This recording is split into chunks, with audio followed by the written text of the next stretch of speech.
Good afternoon, and thank you for joining us today for a joint hearing of the Public Service and Transportation and Building and Zoning Policy Committee.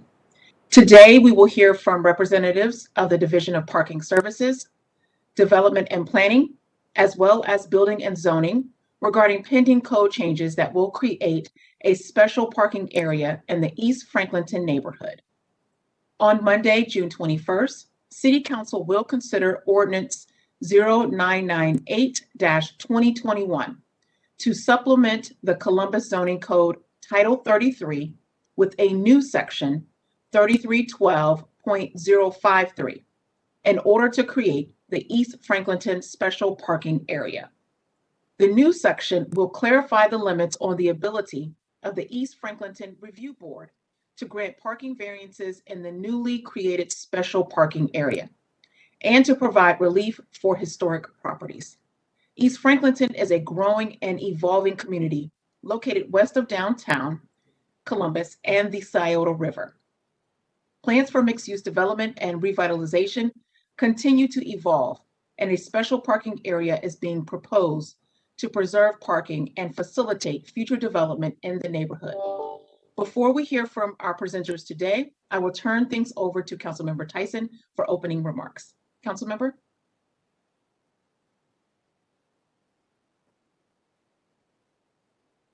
Councilmember, you're on mute.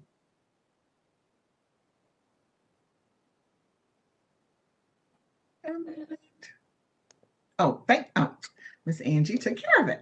All right. All right. Thank you, Councilman Favor. I'm happy to be co-chairing this joint hearing for the Public Service and Transportation and Building and Zoning Policy Committees. As we are getting started, I would like the audience to be aware that this hearing is being recorded for rebroadcast on CTV, the Columbus Government Television Channel 3, and the rebroadcast is schedule is available at www.columbus.gov. As Councilmember Favor has shared, the subject of this afternoon's hearing is the creation of the East Franklinton Special Parking Area. And again, we tabled this ordinance 998-2021 in the Rules of Reference Committee last Monday for the code change that will create the special parking area. The ordinance will be removed from the table and considered for passage at the council meeting on June the 21st. While the code change is a part of the zoning code, the Public Service Department has been instrumental in doing the work needed to create the special parking area. With this code change, we are being proactive. This change demonstrates that the city learned from what occurred in the short north and approving several parking variances prior to creating a special parking district in that area. The special parking area protects homeowners and provides parking solutions for commercial developers. As chair of the zoning committee, I'm well aware that our city is growing and development is changing as a result of that growth. As the urban core becomes more dense, and parking is an issue that we have to address. Establishing this special parking area allows the city to better manage parking in East Franklinton. To provide us with additional details about establishing the East Franklinton Special Parking Area, on today's agenda, we will have Robert Farron and Amanda Ford from the Division of Parking Services, Jackie Yeoman from the Development and Planning, and Chris Pizzuti from the Building and Zoning Services Department is here to answer questions related to zoning. With that, I will now turn this hearing over to Robert Farron and Amanda Ford. Thank you, Councilmember Tyson and Councilmember Favor. We are excited to be here this afternoon to present the East Franklinton Special Parking Area. I'm joined again by Amanda Ford in Division of Parking Service, as well as Jackie Yeoman from Development and Planning and Chris Pizzuti from Building and Zoning Services. We'll walk through a short presentation and then entertain questions, comments, and feedback. So just to begin, if you go to the next slide, Amanda, the information we're going to present this afternoon, we'll go over the strategic parking plan and the recommendations that came out of that plan to create the East Franklinton Special Parking Area.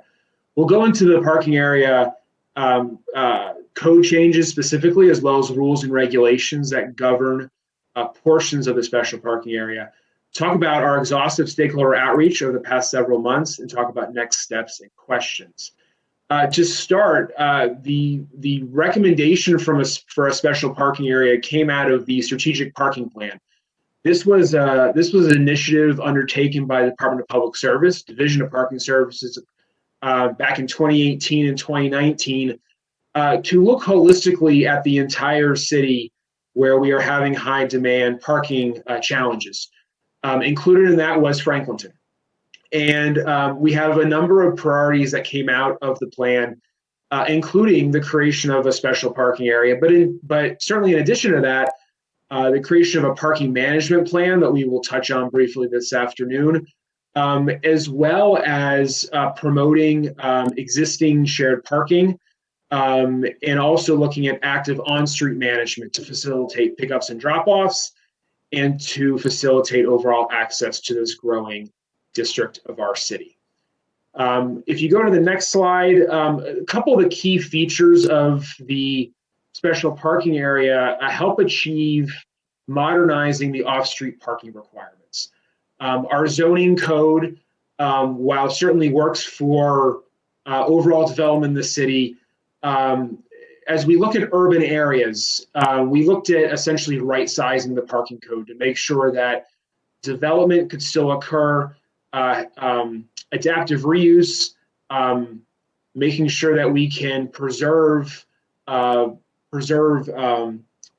existing structures, and to really fulfill the goals of the overall East Franklinton plan.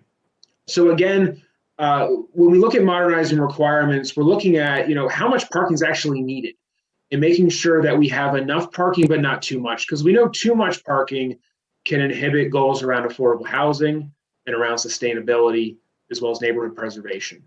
So by creating a fee in lieu district, we are able to capture some of the value that would have otherwise got into unused parking spaces and use that for mobility improvements in the neighborhood, to provide access to folks that don't have cars, and to make sure that we're better managing congestion. And again, a point here is to make sure that this is one aspect of the interventions that we are looking to make in East Franklinton. It is part of a larger plan to manage parking and access in East Franklinton.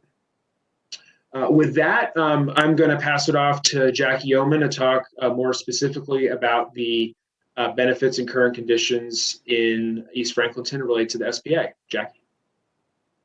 Thank you, Robert.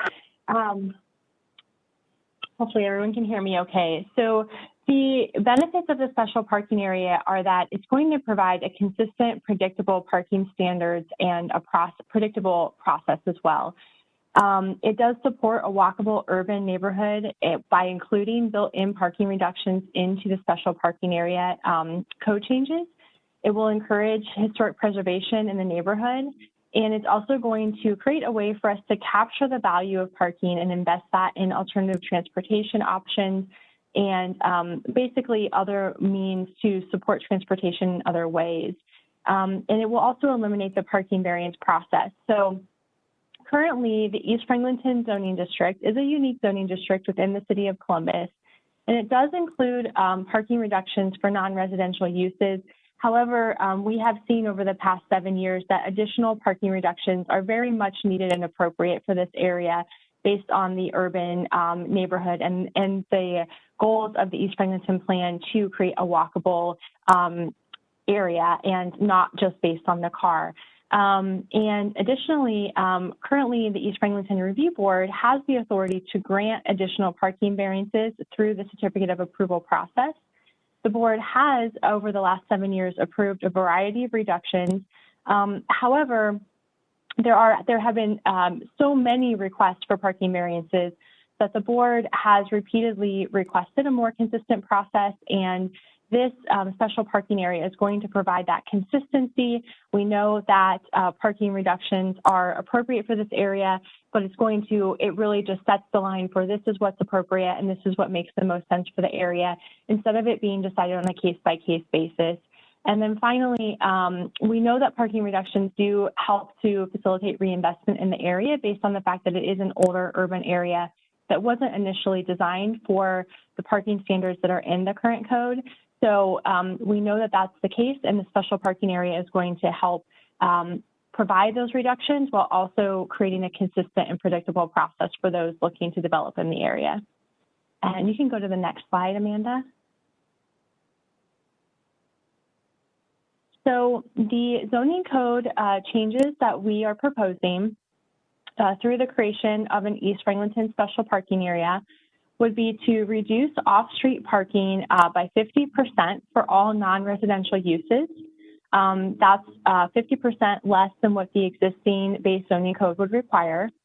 Then we would require one space per residential unit. If a unit or if a building has more than 4 units, or if it's an extended stay hotel. We did hear feedback both from the public and Development Commission that when we first presented, we received feedback to say, we think that you need to take into account smaller developments in the area. East Franklinton is different than the Short North in terms of market and demand. And so what we did was we went back, and the things that you see in red on the screen are additional parking reductions that we put in place from feedback that we heard both from Development Commission and the public. And so for single unit dwellings, no parking is required. And for 2, 3, and 4 unit dwellings, we've reduced each of those by 1 parking space. So a 2 unit dwelling only requires 1 space, 3 unit dwelling requires 2 spaces, and 4 units requires 3. And that really is to help just really help to continue to promote smaller scale developments and maybe doubles, singles, triples that folks might want to put into the neighborhood, and they aren't able to provide the full parking because the lot sizes are small. So we've added that in. Additionally, art galleries, artist manufacturing, and artist workspace require 0 parking, and that is to support the goals of the East Franklinton Creative Community District Plan, which was adopted in 2012 to support artists in this area.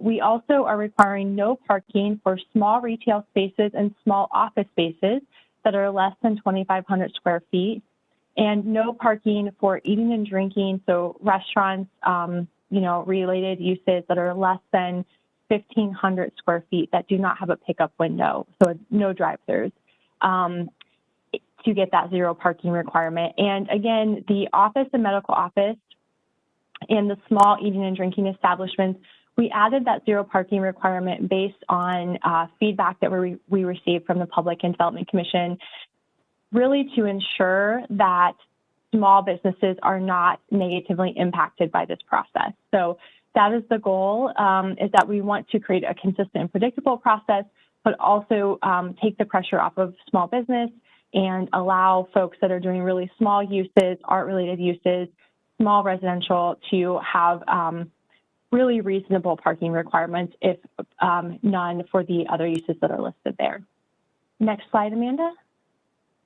And so what the code changes are also going to do, they're going to remove the East Franklinton Review Board's authority to modify parking standards.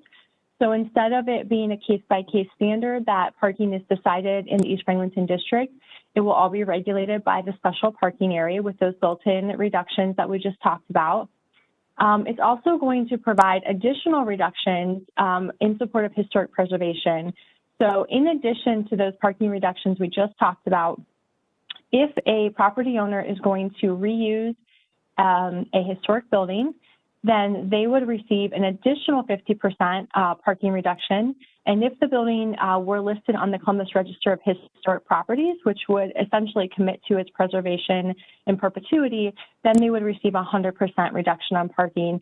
And this is really based on the fact that historic properties were typically not built with any space for parking. And so we want to make sure that we can support the reuse of those buildings without putting that extra burden on the property owners, and also not encouraging demolition because there's no parking on site. And I think that is it for me, Amanda, and we'll pass it on to you. So Amanda Ford is going to talk about the rules and regulations. Thank you. So along with the required code changes to create the special parking area, we also create rules and regs to oversee that in lieu fee process. So these rules and regs are housed in public service and the parking services division. So when a parking reduction comes through and they can't provide the required number of spaces, they have to pay an in lieu fee. So each one of those spaces will cost $15,000. So that, taking into account kind of what the market value is, what it costs to build parking, obviously we don't want to discourage anybody from providing parking, but we also don't want to make this so cost prohibitive that, we start to slow down the development process. So what is that reasonable fee to pay in lieu of providing the parking? So we came to $15,000 per space. We did write in some maximum amounts that we would allow a development to pay for spaces.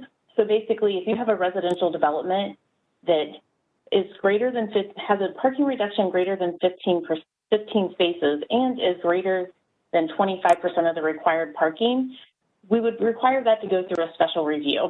And what that does is it brings that project back to parking services, development, zoning, traffic, to pull together, review that project, and determine if we want to let that development pay for those number of spaces.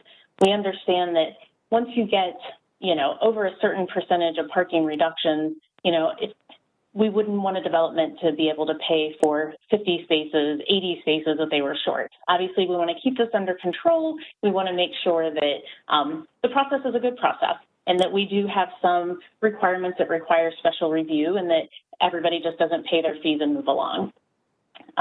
Use of that money, all the money generated in the special parking area stays in East Franklinton within the boundaries of that special parking area. So we think that's really important to make sure that that money stays in the district, that it goes towards parking and mobility enhancements. So that could go towards shared parking agreements, alternate forms of transportation, enhancements in parking technology. So there's a variety of things the money can be spent on, but it's important for folks to know that it stays in East Franklinton and it must be spent on parking and alternate transportation.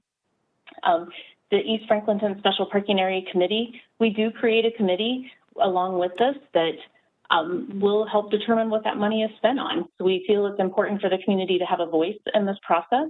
So they will bring recommendations to the Director of Public Service to help determine how that money is going to be spent. Now on that committee, we've got we'll have representatives from the East Franklinton Review Board, the Franklinton Area Commission, the Special Improvement District, the Trade Association, the Arts District. So we have about 8 or 9 different communities represented on this committee. We did create a special review process. We understand that cultural, institutional, and affordable housing uses have different needs, and obviously we don't want to discourage that type of development in East Franklinton. So a project meeting that criteria could ask for a special review, and it would once again bring back that internal committee of parking, zoning, development, and traffic to review the project, look at the proposed parking reduction, and determine if we want to see that process move forward. So we could say maybe we reduce the fees for that project so that it is more affordable because it's cost prohibitive with in lieu fees. So we have some different options when a special review is requested for this type of use. And as with all rules and regs with the city, we have an appeals process. So if, for example, we had a residential property that wanted to pay for 20 spaces, then technically that fell outside of the guidelines. And we said, no, you've got to pay for X number of spaces, but then you've got to provide the remaining. They could file an appeal with the Director of Public Service. So that kind of wraps up the special parking area and what we're bringing to City Council for passage. But as Robert had said earlier, this is really part of a bigger plan. So, managing parking throughout all of East Franklinton, the first part is really right-sizing that parking. And the second piece of that is managing the on-street parking. So you see a map up here of just part of the special parking area is included in this. But one of the recommendations that came out of the strategic parking plan was adding paid parking to these streets. We know clearly pre-COVID, we had a lot of downtown commuters parking in East Franklinton, and we've had so much development that it was really starting to impact that commercial activity because they weren't getting the turnover they needed during the day because we had long-term parkers parking there trying to avoid paying that cost of parking. So what we're recommending is we're going to take a little bit different approach with East Franklinton and take an asset-light approach. You know, most folks are typically seeing single-space parking meters on the street, but we really want to take a different approach in East Franklinton. So what existing single-space meters are there, we will take them out and replace them with kiosks and mobile payment. So we want to give a few more options, but we want to kind of take that clutter out. We all know nobody wants to look at a parking meter. They're not the most attractive things. So how do we keep with this you know, kind of trend we have going on in East Franklinton to beautify the area? So we will be expanding the paid parking due to all the additional development that's been occurring and the parking demand. We'll have a small expansion of permit parking. There's a small little area of the yellow on Walnut Street that's existing permit parking. We are going to do a small expansion on the corner of State Street and May Street to accommodate one small Section 8 housing that they have very little off-street parking, so we don't want to add any additional challenges to those families living there. So we are going to do a very small expansion of permit parking. But once again, we're going to take that asset-light approach. So we'll be using parking kiosk and mobile pay to enhance the parking in that area. So I'm going to turn this back over to Robert to talk about some of the outreach that was done to get us to this process today. Thank you, Amanda. So to wrap up, I want to talk about our outreach and engagement. We've been in a multi-month process. We started with the East Franklinton Review Board. As Jackie mentioned, the East Franklinton Review Board was interested in creating a more consistent process and expectation for development. So we gained support from the East Franklinton Review Board early on. Also presented to the Franklinton Area Commission, both the Planning and Housing Committee as well as the full commission, both were supportive. And met with the Franklinton Board of Trade, who are also fully supportive, and also helped us sharing information with relevant stakeholders. We continued our coordination with the Development Commission, attended several meetings and received really good feedback. Whereas Jackie mentioned, we ended up revising several elements of the code to further reduce parking and gain unanimous approval at the May 13th, 2021 meeting. If you move to the next slide. And we also met with and had outreach with key stakeholders in the area, including NRI, Kaufman, Casto, Arch City, Homeport, and CMHA, as well as local businesses. And of course, all property owners received mailers. We did have a few inquiries, but overall, stakeholders are generally supportive of this. I think just creating a more consistent expectation and process is going to create better outcomes in East Franklinton. And capturing that value in the in lieu fee process will lead to more options for folks to get to, from, and within East Franklinton. In terms of our next steps, on the last slide, of course, we came to council in June, and coming again Monday for second reading. Certainly, if approved, the special parking area would take effect in July, and then our team will follow up in the fall to start implementing the parking management plan that Amanda talked about. So with that ends our formal presentation, and we'll be happy to entertain any questions, comments, or feedback. Thank you very much. Thank you, everyone, for that great presentation today. Before I get started with questions, let me turn it over to my colleague, Councilmember Tyson. Do you have any questions? Just a few, Councilmember Favor.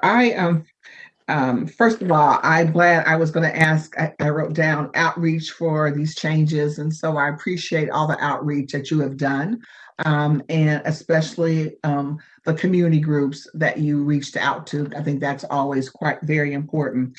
The other is, and this is one other question besides this one. So I know that we took out the regular meters. I think you stated that we didn't want to have those 30 meters anymore. My question to you is that, so do we find that, I want to make sure that everyone that is parking has, you have to have a credit card to park. So when you don't have money, I think that we believe that everybody has access to credit cards or a debit card to be able to park. Did we find that, those 30 meters that we're going to take out, were people still putting in actual coins in those meters? I don't know, Amanda, do you want to take that or you want me to take that? I will tell you that most of the meters in East Franklinton get very little use. The current meters, there's so much available free parking in East Franklinton right now that the meters set empty. So, I think what we find in a lot of the outlying areas is there's very little coin that we're depositing, and we're actually spending more money maintaining those meters between going out and having folks collect from them, just the batteries that are required. Each meter is a credit card processor. So there are monthly fees that go along with having that Bluetooth capability for it to be a credit card processing machine. So, so we feel like, when the meter isn't generating money to even cover its monthly costs, that people will still have the option in East Franklinton and most of the area, especially where all the commercial activity is at, they'll have the option to pay a kiosk, which will still take coin. So they will have that option. Some areas will be mobile pay only. So I know Park Mobile has really enhanced their systems so that you can call the 1-800 number and pay for your parking, or you can text the park. So they've got some different options, and the signage will reflect that on the street, what your options are. But there will still be several kiosks in the area that people who still would like to pay with coin will have that option. All right, thank you, Amanda, because I want to make sure that we're always looking at equity, and everyone doesn't seem to always have credit cards, et cetera. The other comment I'll just make, and then Councilman Favor can probably ask a number of questions, but I am appreciative that we're looking at how do we right size the zoning. I know what we went through in the short north over a period of time, and so I'm hoping that with all the outreach and the work that the team has done, that we will not continue to have those type of changes. But if we find that something isn't working, if we pass this legislation on Monday, will you be going back and making the appropriate, talking about it and be willing to make the appropriate changes if we find that this isn't working the way that we thought it would, even though we've had all these discussions? Yes, absolutely. Even with our Short North plan, we've continually, at least pre-pandemic, modified on-street restrictions. Even with the rules and regulations, they are subject to change. We have changed fee structures in the Short North. We continually look at that fee and making sure it's appropriate. And then, of course, if there are additional changes that need to be brought forth through the zoning code, then we'd be going back through this process. So we have some flexibility on the rules and regulations, and we are always monitoring and always making sure that we have feedback from certainly from stakeholders. Thank you. And then lastly, I'll just mention that as a zoning chair, if there are ways to eliminate the parking variances in a community, I think that's great, as long as we're always being mindful of the community that is living there. So, I know this leans more towards the more development within a community of developers, but I also want to make sure that we are being very mindful of the people that live within those communities, and that we are here for all residents, whether they live in I know we need density where they live in a multi-unit, or whether they're still living in their home. So just want to make sure that's important for me. And I'm also excited that we're also going to be focused on walkable areas for the community. So thank you for allowing me to ask you a few questions. And now I'll turn it over to Councilmember Favor. Thank you, Councilmember Tyson. And Robert, I'm so glad that you brought up Short North. I was going to ask how this process for East Franklinton was different from the Short North process that was completed a few years ago. So we're still using the same tools in our toolbox in terms of the special parking area, the rules and regulations. But again, parking's so local. In particular, there's kind of two key aspects that we looked at. One was as we looked at the rule and regulation, looking at the fee. The fee is more in Short North based on the demand that's generated from all the economic development in Short North. So we want to make sure, again, that that fee isn't inhibiting development, but also not creating a situation where we're going to have parking challenges.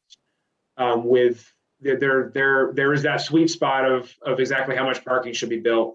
So that's one aspect. The second is the zoning code itself. And we were very intentional with our partners in building and zoning services, as well as planning development, and through stakeholder outreach to make sure that we were providing the appropriate reductions in East Franklinton that met the goals of that neighborhood plan. And those are different than Short North. So in particular, I would key in on the overall looking at historic preservation. That is a real key part of East Franklinton and the special parking area that is not found in Short North. And not because we don't want to preserve history in Short North, but it more aligns with plans and goals of East Franklinton. Thank you. So you mentioned that the idea around the fee is not to inhibit development. Do we find that there is abuse as it relates to the fee in lieu from developers or large projects? So folks just paying in order to get out of it, or if that's not really a problem that we have to deal with?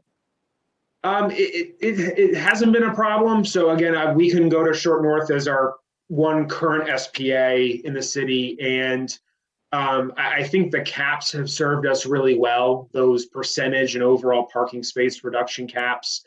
I will say that in Short North, there were some checks that were probably cut a little too easily at the start. And it was actually the neighborhood group and it was the business community and the stakeholders that came to the city probably about a year ago, maybe probably about 2 years ago, that said we probably need to reevaluate the fee structure.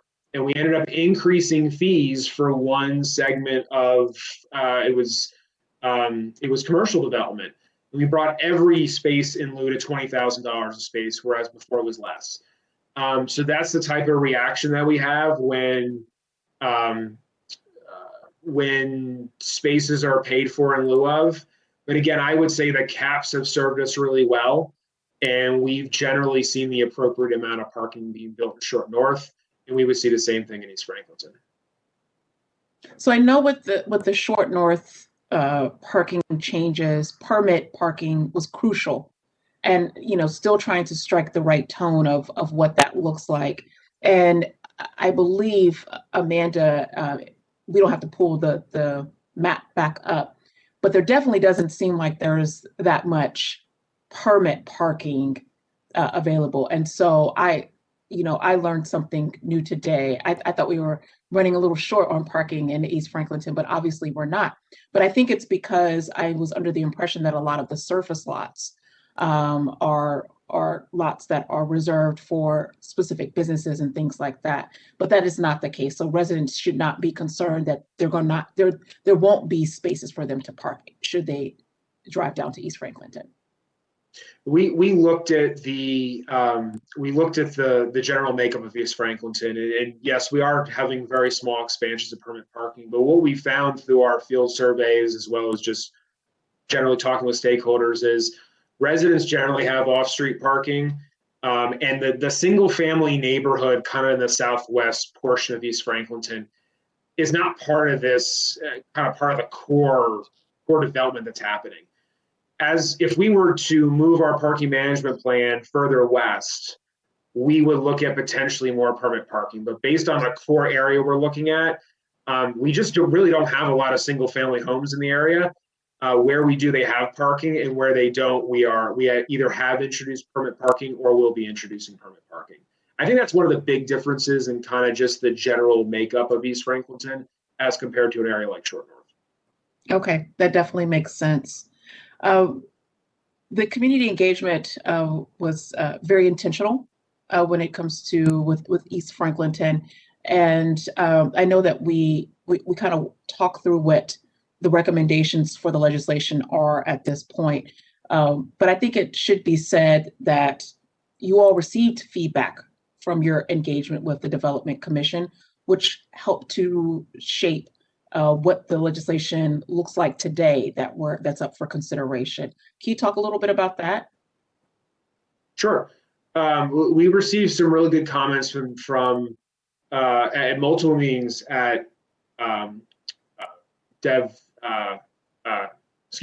Commission, and it was really around how do we allow for East Franklinton to grow as organically as possible, and how do we make sure these new parking requirements and this new process doesn't inhibit that. So I think the big things that we saw come out of that and the changes were additional reductions for retail, office and medical use. That's a big change, especially with the pandemic. We were already seeing a shift in how office is being used, and I think that was certainly amplified during COVID. So making sure that those type of services can be there in East Franklinton and that parking isn't inhibiting it. And then from a housing standpoint, what we heard is making sure that we can still try to retain just general affordability. And we know there's a lot of aspects that affect affordable housing, but one key one's parking. I mean, parking is an expense.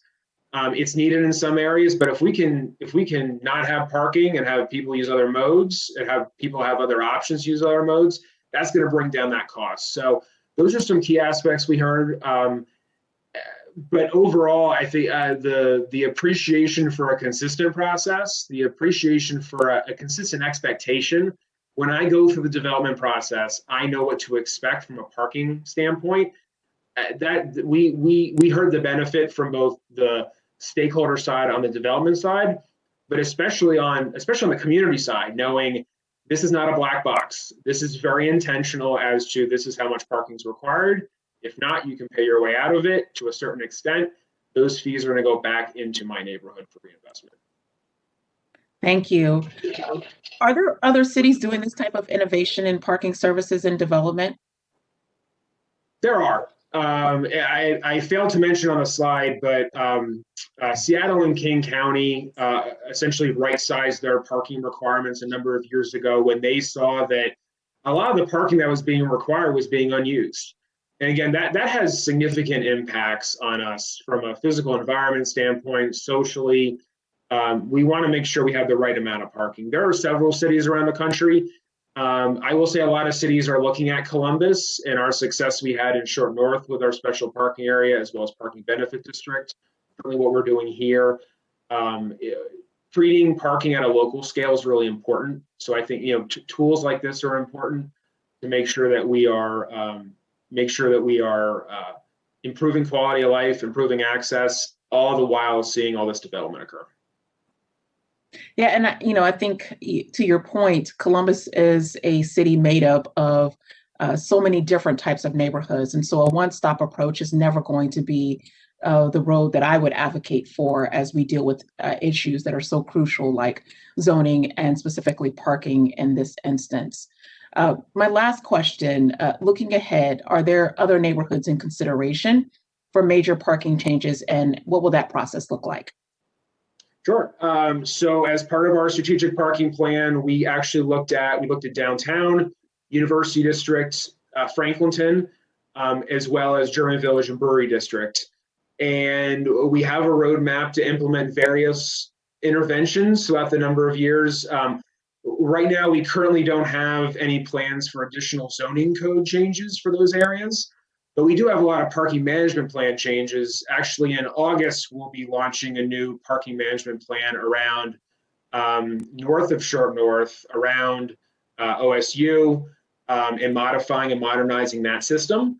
So that's kind of our next area, as well as East Franklinton. But we continue to work with our neighborhood groups, and we continue to work on both very micro level, block and 2 block levels. Certainly as well as large neighborhoods. I will also say that first week of March in 2020, we actually unveiled brand new parking changes to downtown, including introducing the parking app, streamlining our rates and our time limits. And we all experienced that for about 2 weeks. And then, of course, COVID happened. So, of course, as we come out of the pandemic and as folks come back downtown, You'll see streamlined rates. You'll see the parking app. And we anticipate additional changes to meter technology as we move into future years. Thank you so much. And I think it's also important to acknowledge, and I'm so glad that Councilmember Tyson is joining me and Chris Pursuti with the Building and Zoning Department, because we are in the process of overhauling our zoning code. And I am not going to guess the last time we've had a comprehensive overhaul of our zoning code, but it's been a while. So take a little heart in knowing that we are being responsive to our city's growth and the way in which we're growing across the city. I don't know, Mr. Pursuti, if you want to make any comments, or Councilmember Tyson, as it relates to this large task at hand. Sure. Thank you very much, Councilmember Favor and Councilmember Tyson. Very much appreciate the opportunity to present this important initiative to you today. Thanks for bringing up the active assessment of the zoning code that's occurring right now. That initiative is wrapping up. Our last meeting with the consultant team was just a week ago, where they presented some initial findings, some draft findings for us to get our feedback. Those are being worked on now and polished up a bit, and I think those will be ready for publication very shortly. And that's great, because that's a very important step to the overall overhaul of the zoning code that needs to happen. What will happen after that is we will be going through the similar process of securing the consultant, a consultant to actually perform the zoning code changes, which will occur over the course of the next year to a year and a half. And we're all very much excited for it. The more than 2,000 responses that were received from the surveys yielded a tremendous amount of information and some great ideas that we're going to be implementing. And so we're very much looking forward to this. And I think that along with these other initiatives that we're doing, these interdepartmental initiatives such as this in East Franklinton are going to go a long way to helping prepare the city for the development pressures ahead of it. So thank you again very, very much, and I appreciate this opportunity.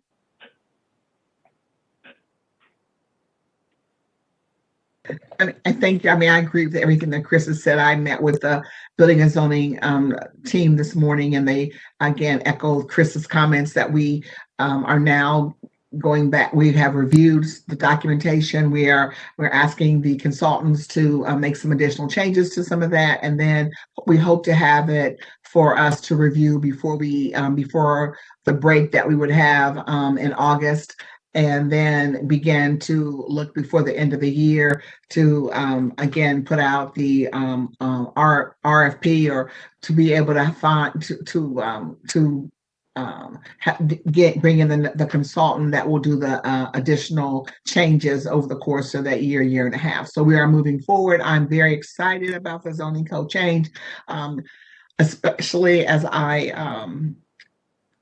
we look at all the building and zoning ordinances that we have coming through, that it will be quite helpful to our residents as well as our developers as to how we move our city forward with the growth that we are seeing in our city. So I'm looking forward to it, and I'm appreciative of the team.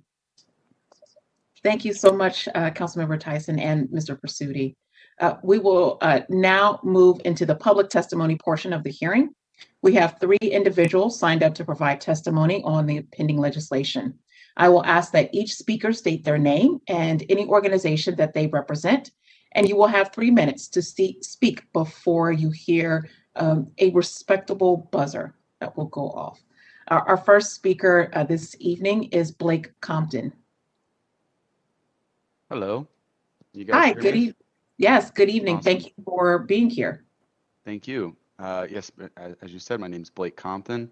I am, quite frankly, a lot of different stakeholders here in one person. I'm a resident in the neighborhood of Franklinton. I live at McDowell and State Street. The permit parking will be a factor for me on my street, and I'm the only private owner on this corner other than the Section 8 housing. So all of my neighbors are low-income folks, and I know the parking situation will greatly affect them, and I'm very concerned about that, but I was actually not here to talk about that.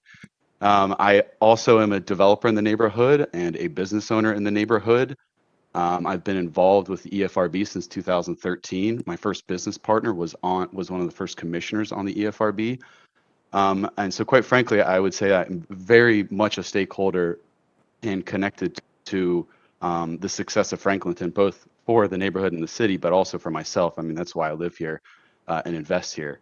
I'm concerned about this proposed change, and I am kind of emotional about it because it's just this community's changed my life, and I'm very invested in it. And I think that the proposed change would create undue expense to small and mid-sized developers, building owners, and small business owners in a way that would just inhibit projects from happening altogether.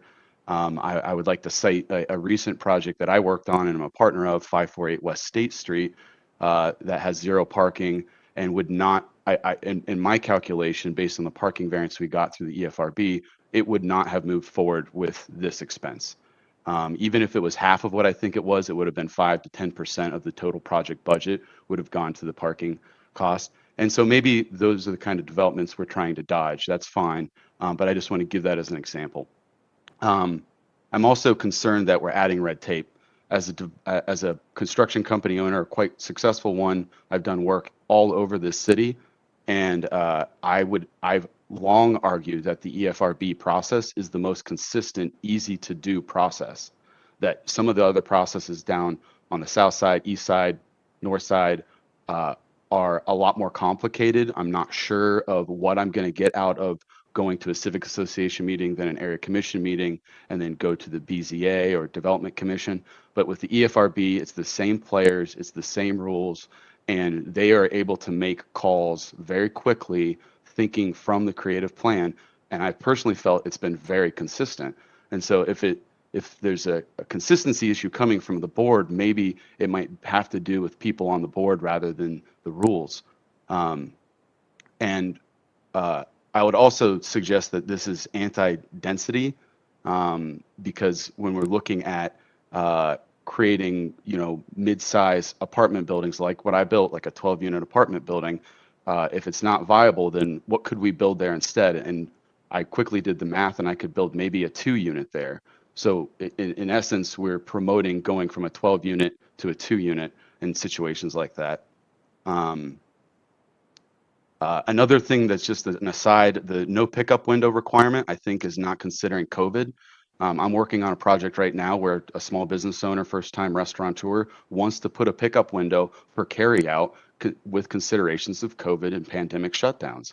I think that could be a thing that could be looked at. I understand the drive-through concern, and maybe we could focus energy on that. But pickup windows could be a solution to, social distancing and COVID concerns in the future, if that, God forbid, ever happens again.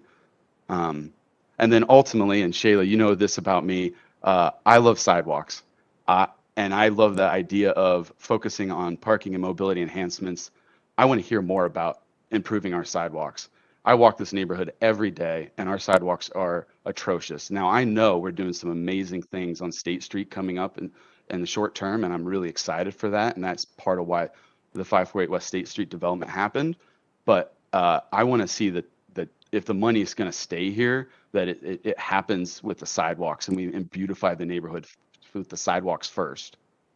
And then lastly, we got to do something for the kids. I'm just going to throw that out here, and I'm going to be back and talk to the city council about this. But the kids in my neighborhood have nothing to do, absolutely nothing to do. And I'm just throwing that out there now just because I'm going to come back later with an idea for a really cool park. But I want to do something for kids, and our kids don't have anything going on in this neighborhood. Thank you so much for your testimony this evening. You brought up a lot of points, so let's just break them down. Creating undue expense that will inhibit small to mid-sized development. Anyone like to respond? So I can start, and then I'll pass off to others. But I would just say that the zoning code, as we're proposing to modify it, would further reduce parking based off of the current code. And through the in lieu fee process, you'd be able to reduce your parking even more.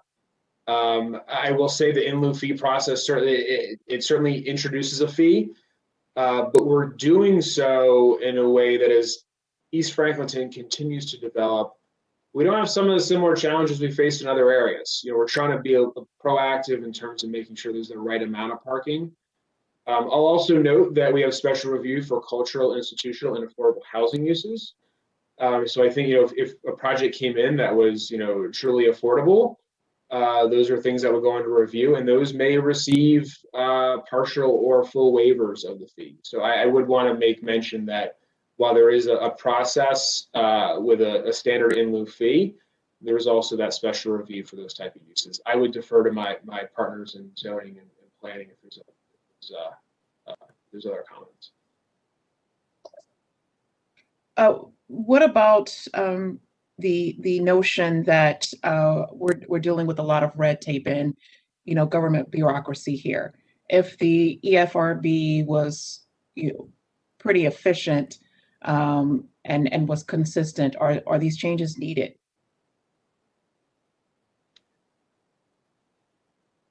Jackie, you're on mute. Thank you. I'm sorry. I was double muted. I apologize for that. Thank you, Councilmember Favor. Yes, I can speak to that. So the current process, the East Franklinton Review Board, along with their certificate of approval process to review for design, they also have been able to review and make modifications to parking standards. And it has worked well at the beginning. However, the board has been coming to staff for several years, actually, saying that they no longer feel comfortable making those decisions. And so we, from a staff perspective, have been talking actually for several years, and then it lined up with the strategic parking plan that Robert's team worked on to try to look at what are some options. We have been talking and planning for a while. We didn't have a solution, but then once the parking plan, the strategic parking plan was done, we were able, Robert was able to come to us and his team and say, look, we think we have a good solution for this area. And so I can speak specifically to the development that Mr. Compton referred to, and that development did receive a variance to parking to zero park the development. And so it would have typically been required to provide 1.5 spaces per unit, and the board approved it to go to 0 spaces.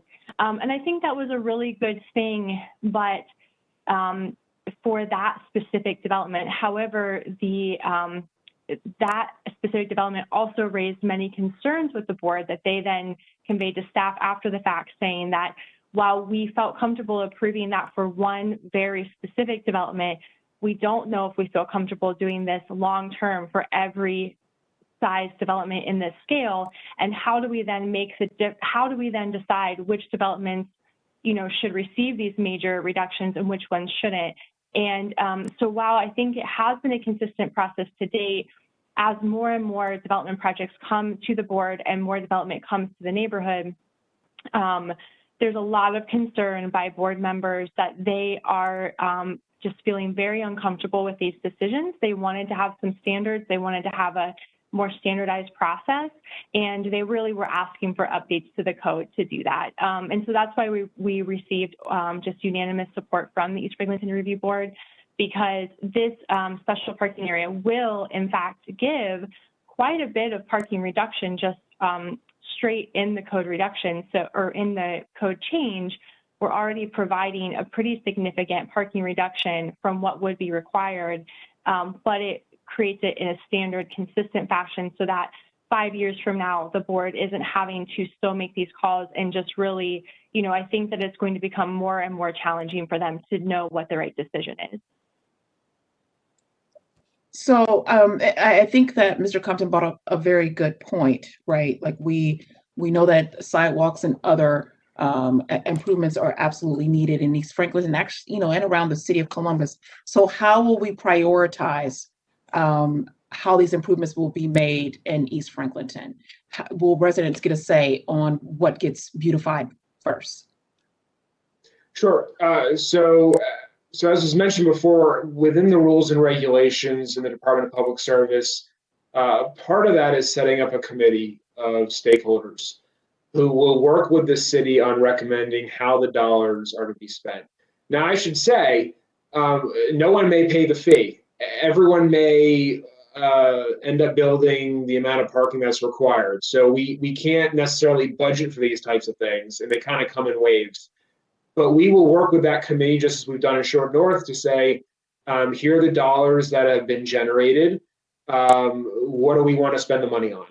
I can say that, DPS has capital improvement projects in the area, as certainly as Blake had mentioned. We're a sidewalk and certainly streetscape improvements on State Street, McDowell, and others. But that'll come out of the committee, and that'll be, again, resident interest, business interests, kind of just general area interests that will come together and decide that. We don't know how much money will be generated, and we typically, in Short North, we allowed a kind of critical mass to be generated before we entertained thoughts of how to spend it. And I would say what we've spent the money on in the Short North has been more programmatic, is not as much infrastructure, just because these funds don't generate the dollars that would make the greatest impact on infrastructure. They would make greater impacts on various programmatic elements. But that decision ultimately will still come before the committee? The committee, the committee would recommend to the Director of Public Service, and then we have in the rule and regulation the ability to directly fund that recommendation, or to partner with an agency or organization in the community to work on that recommendation. Okay. And then the last point I wanted to acknowledge and get some feedback on was, the thinking around the no pickup, and considering the fact that we are still in the midst of a pandemic. Yeah, any response there?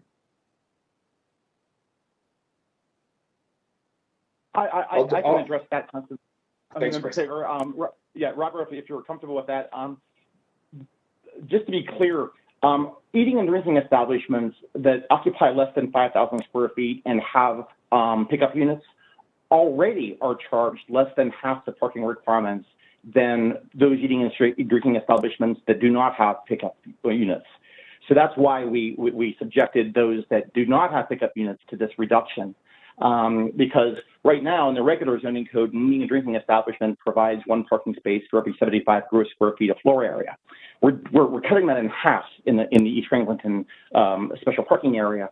But an eating and drinking establishment with a pickup unit is charged one parking space for every 175 parking spaces. Square feet of gross floor area. So that's why that it already gets a significant reduction just on the face value of that use having a pickup unit. So that's why it was not included. So hopefully that sheds some light on that. It does. Councilmember Tyson, did you have any response there? Okay. Thank you, Mr. Compton, for your testimony this evening. Up next, we have Trent Smith. Good afternoon, everyone. Councilmember Favor and Tyson, thanks for inviting me to give some comments here. I was an original board member of the EFRB, so I remember very well sitting in those meetings and getting bombarded with parking reduction requests, and really getting to a point where we just weren't sure what to do about all of the reductions. And so I'm not surprised that the EFRB is in support of this because we had been asking for that guidance from back when I was on the board, and I've not been on that board for a while now. We need to do something, and I'm a proponent of the plan that, even if it's not a perfect plan, we should try something and then tweak it later. And it sounds like that's something that will be very possible with this plan, as Councilmember Tyson questioned Mr. Farron about, can we make tweaks to it? And if the answer is yes, then we need to try something. I'm happy that it takes into account the small businesses with the square footage limits as far as no parking required for them. And I particularly like that it is taking into account the art galleries and all of the art institutions that are showing up there more and more, in addition to what was there already, to not burden them with parking requirements. And one other thing I'll mention is that we just put the special improvement district into place this week. Actually, Monday, June 14th was the first day of activity for the Franklinton Special Improvement District. So we will be in and around the East Franklinton area and really making efforts to identify areas where the sidewalks aren't as great and where things need to be improved. So I will be very happy to give feedback when it's appropriate. If funds do come into this program and we do have money to spend, and it ends up being enough for infrastructure improvements such as sidewalks, which I completely agree with Blake that they are in dire need of attention, then I would hope that we would do that instead of programmatic changes, because the infrastructure really does need attention. And then finally, I like the fact that the limits are placed on the reductions or the buyouts that can be done by developers. It's not just letting them come in and write a blank check and not require or not provide a massive amount of parking spaces just because they had the money in their account to write the check. So I appreciate that that's being considered as well. And then one last comment I would like to make before I conclude is that I would be remiss if I didn't bring up the fact that there is a much larger portion of Franklinton west of 315 that is starting to, feel the pains of this, of parking as Broad Street continues to develop, and will continue to do so over time. And when the resurfacing happens, which I believe is going to happen next year, all of the parking on Broad Street will be removed. And when the Franklinton Board of Trade supported that idea several years ago, it was with the assumption that the West Franklinton plan was allowing for us to, or encouraging the city to, and encouraging developers to create parking one alley off of Broad, north or south. One of the businesses on Broad, New City Homes, did that very successfully behind their building at 975 West Broad, and we need way more of that so that businesses don't suffer west of 315 as a result of taking parking off of Broad Street when the resurfacing happens. We supported it because it encourages bike lanes, it encourages traffic calming, and it encourages better infrastructure for the buses to get up and down Broad Street much more efficiently to get people where they want to go. But I will again repeat, it was with the assumption that we were going to get very serious about the alley parking that would alleviate the concerns that taking that parking off of Broad Street would create. So as a representative of both the Special Improvement District and the Board of Trade, we're happy about this plan, with knowing that it can be tweaked if it's not working properly. And knowing that it takes into account small businesses and the arts. So thank you for the time, and that concludes my remarks. Thank you so much for your testimony and for your service on the East Franklinton Review Board. Does anyone like to make any responses to Mr. Smith? Well, we thank you for your testimony this evening. And last but certainly not least, William Fergus Jr. All right. Thank you, Councilman Favor, Councilperson Tyson, and all other attendees today. Good afternoon. I'm speaking in my capacity as chairperson of the East Franklinton Review Board, a position I've held since the board's inception. First, I'd like to commend the city staff and its testimony. They quite accurately represented the board's consistent position on this matter. The board did vote in December of 2020 to support the new special parking district. from the comments from the board was especially supportive of the consistent and predictable parking standards as a welcome change from the time when we as a board have had to quite frequently entertain requests for very substantial parking reductions, and as Trent Smith pointed out, struggled to find consistency in dealing with these requests for parking variances. We are a board composed primarily of architects and engineers, a couple of local residents, and me as the attorney. None of us have any substantial expertise in the dynamics of parking and traffic and the like, and so having these decisions removed from our purview is frankly a good thing in my view, and I suspect the view of the rest of the board as well. The board feels that the plan does treat small business and small and residential uses quite well, allowing some flexibility to them, and at the same time not allowing large developers to just write a check and skate away, but to actually deal with their parking concerns as well. That's all I have to say today. Thank you very much. Thank you so much, Mr. Farkas, for your testimony this evening. Are there any additional comments by my colleague, Councilmember Tyson, or any other of the presenters this evening? Well, thank you again to our public testimony speakers for taking the time to share your thoughts with us today. I'd also like to give thanks to our Division of Parking and Zoning for your work on this effort and getting us to where we are today. I will now turn it over back over to Councilmember Tyson to close us out.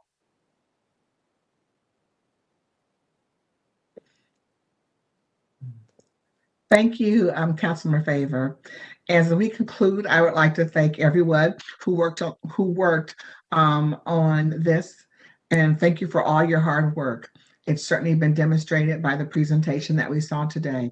I am pleased that we have learned from the past and we're making changes that will protect residents and provide a solution for our developers. As mentioned earlier, ordinance number 998-2021 will be removed from the table on Monday, June 21st, and considered for passage to create the East Franklinton special parking area. Again, I want to thank everyone that spoke today, because I think they, again, provided us with some additional information for us to think about as we continue to improve the Franklinton community. But before, as I conclude this hearing, I would like to thank Robert Farron and Amanda Ford from the Division of Parking Services, Jackie Yeoman from the Department of Development and Planning, and Chris Pizzuti from the Building and Zoning Services Department. I also want to thank my co-chair for this hearing, Councilmember Favor, who has certainly worked with the Division of Parking Services to move this initiative forward. Again, I always want to thank my fellow council members and their staffs who serve our community with pride every single day. I want to also acknowledge my staff, Nicole Harper and Carl Williams. And then I want to thank Angela Burks from the clerk's office. Ms. Burks coordinates the technology that allows us to hold these virtual hearings. And then also the hardworking team of CTV who make these hearings possible. And most importantly, I want to thank the residents of Columbus who allow us to do this work to try to improve their overall quality of life in Columbus. Thank you so much, and this hearing is adjourned.